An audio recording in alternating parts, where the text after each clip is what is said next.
Hello, my name is Melanie Scott, and in January of this year, my life was completely turned around when I was diagnosed with acute lymphoblastic leukemia.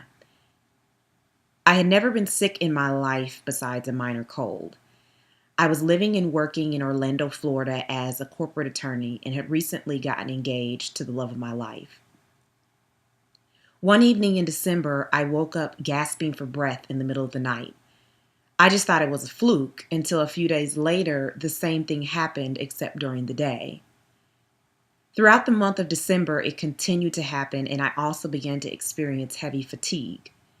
My fiance admonished me to go to the doctor, but I had just had an annual checkup in October and everything had been fine. So I had told him that I was probably just tired from work and, a lot of the things that I had going on, and I really just brushed it off.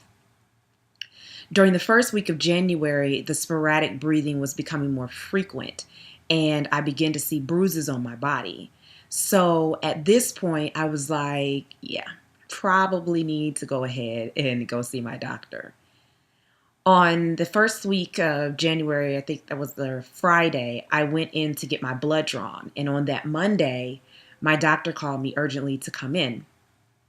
Not understanding the severity of the call, I was busy at work, and so I waited until lunch the next day to call back and go in. When I left work that day, my life changed forever. My doc showed me a piece of paper after I arrived at her office that showed me my blood counts from October when I initially came in for my checkup and my blood counts on that day. All of them had dropped more than half, and my white blood cells had tripled. My primary care physician told me that she would have to consult with a hematologist, but that she couldn't let me go home and that I would need to call my parents because she was admitting me into the hospital. I was in a state of shock. I was like, whoa, why do I need to go to the hospital? I'll just come back tomorrow to meet with the hematologist. And she told me very gently that if I went home, that I would bleed to death because I didn't have enough platelets to survive. I was going to need blood and platelet transfusions, and thus the reason she needed to admit me into the hospital. After a series of tests on the next day in the hospital, on January 9th, I was diagnosed with ALL. And on January 10th, I started my first round of chemo in Florida Hospital East. Thank God, today I am in remission. On Monday, I will start my fourth round of chemo to keep me in remission.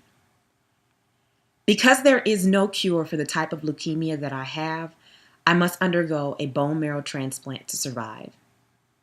The bone marrow registry is very important because none of my family members are a match for me.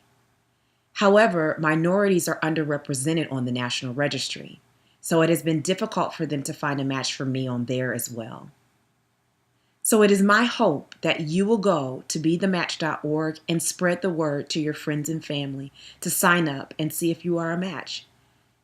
Thank you for taking the time to come to this event, listen to my story, and donate to a very important cause.